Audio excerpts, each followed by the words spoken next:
Allu Arjun arrest చేసి remand court విధించిన తర్వాత హైకోర్టులో పిటిషన్ వేసిన తర్వాత ఖచ్చితంగా ఆయనకు బెయిల్ వస్తుంది అని మీరు అనుకున్నారా? అసలు చాలా మోస్ట్ అన్యూజువల్గా ఈ కేసు ఈ వ్యవహారం సాగిందండి. ఒక రకంగా చెప్పాలంటే సుప్రీంకోర్టు ఇప్పటివరకు ఇచ్చినటువంటి న్యాయ సూత్రాల ప్రకారంగా ఒకసారి అరెస్ట్ అయిన వ్యక్తిని మ్యాజిస్ట్రేట్ ముందర ప్రొడ్యూస్ చేసినప్పుడు under section 167(2) of the criminal procedure code కింద జ్యుడిషియల్ రిమాండ్కు పంపిస్తారు. జ్యుడిషియల్ రిమాండ్లో ఉన్న వ్యక్తికి మళ్ళీ బెయిల్ ఇవ్వాలన్నప్పుడు ఒక బెయిల్ అప్లికేషనే వేయాలి. కింది కోర్టులలో అయితేనేమో 437, తర్వాత సెషన్స్ కోర్టులో కానీ హైకోర్టులో కానీ సెక్షన్ 439 సిఆర్పిసి కింద వాళ్ళు బెయిల్ కోసమని రెగ్యులర్ బెయిల్ కోసం అప్లై చేయాల్సిందే. అయితే ఒకవేళ రిమాండ్ చేయడమే తప్పు అనేటువంటి భావనలో ఉంటే వాళ్ళు ఆ రిమాండ్ చేసినటువంటి ఆర్డర్ను వాళ్ళు ఛాలెంజ్ చేయాలి.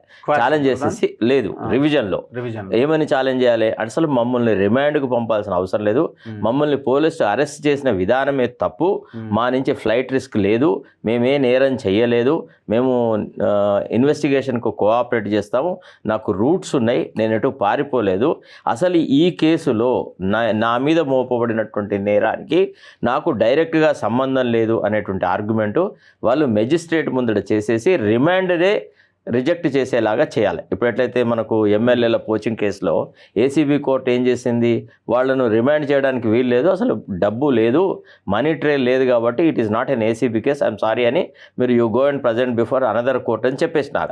దాని మీద తర్వాత వాళ్ళు రివిజన్ వేసినారు హైకోర్టులో వాళ్ళు సక్సీడ్ అయినారు.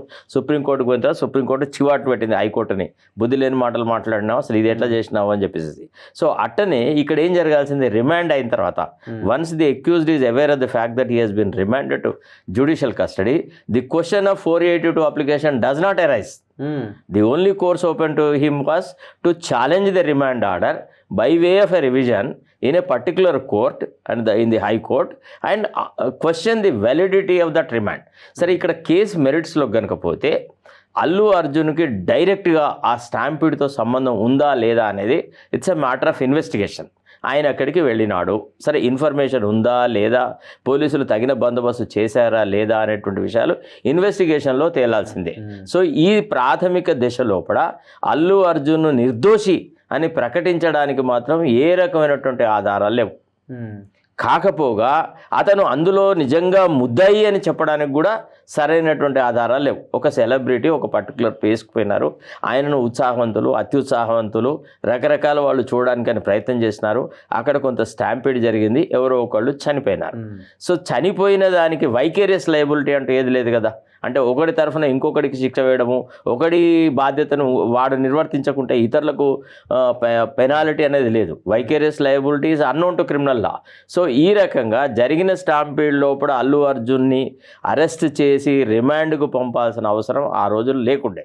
Basically fundamentally if anybody who knows criminal లా, అతను ఫస్ట్ ఏం చేయాల్సిందంటే రిమాండ్నే ఛాలెంజ్ చేయాలి. కింది కోర్టులో రిమాండ్ కాకుండానే రిమాండ్ ఆర్డర్నే ఛాలెంజ్ చేయాలి. తర్వాత రెండోది ఏంటంటే ఎంత స్పీడీగా అతన్ని రిమాండ్ చేసినారంటే, నార్మల్గా ఇప్పుడు జనరల్గా సిటిజన్స్ని who are involved in offences అయితే ఏం చేస్తారు పోలీసు వాళ్ళు, ఒక పద్ధతి ప్రకారంగా శుక్రవారం నాడు మార్నింగో శుక్రవారం నాడు మధ్యాహ్నమో తీసుకెళ్తారు. సో తీసుకెళ్ళి మేము ఆ స్టేట్మెంట్ చేస్తున్నాం, ఈ స్టేట్మెంట్లు చదువుతున్నాం, అది ఇదని అనేసి రిమాండ్ ఎప్పుడు చూపెడతారు, సాటర్డే నైటో లేకపోతే సండే మార్నింగో శనివారం నాడు అరెస్ట్ చేసినట్టుగా చూపెట్టేసేసి వాళ్ళని కోర్టులో ప్రొడ్యూస్ చేస్తారు. జ్యుడిషియల్ రిమాండ్ అంటారు. రిమాండ్కి వెళ్ళిన తర్వాత ఏం చేస్తారు, పోలీస్ కస్టడీ అప్లికేషన్ అంటే వేస్తారు.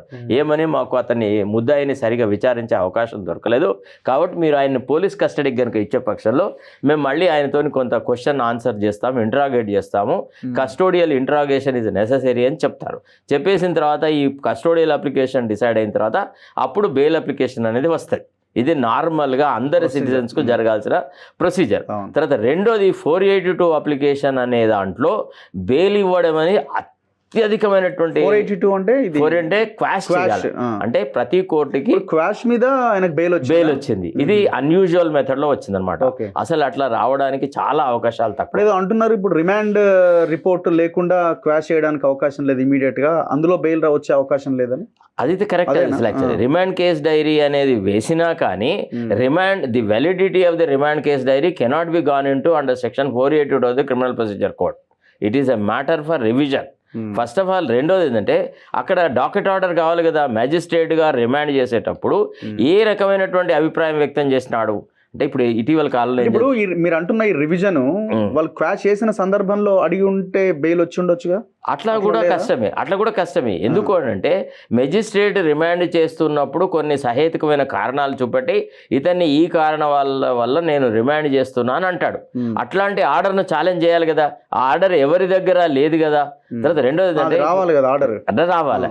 ఇప్పుడు Satyendra Kumar until versus CBI అనే ఒక కేసు లోపల సుప్రీంకోర్టు ధర్మాసనం ఏం డిసైడ్ చేసిందంటే మెజిస్ట్రేట్లు అక్యూజ్డ్ని ఇష్టం వచ్చినట్టుగా రిమాండ్ చేయకూడదు, జ్యుడిషియల్ రిమాండ్లోకి.